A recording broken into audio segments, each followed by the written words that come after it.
Welcome back to another technical deep dive here in the debug zone. Today, we're tackling a big question and breaking it down with insights from other users. Hopefully, this clears up some misconceptions and helps you get the answer you need. So buckle up, stay a little curious, and let's jump right in.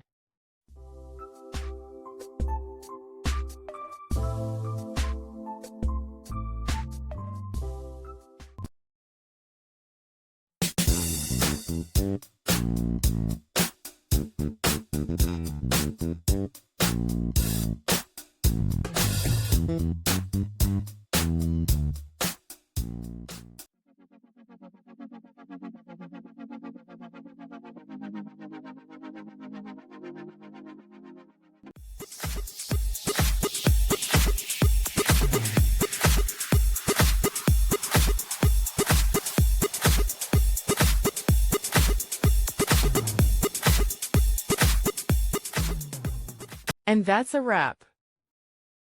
I hope you found the answer you were looking for. If you did, take a second to hit that subscribe button. It really helps out. And let me know in the comments which solution worked best for you. See you next time in the debug zone.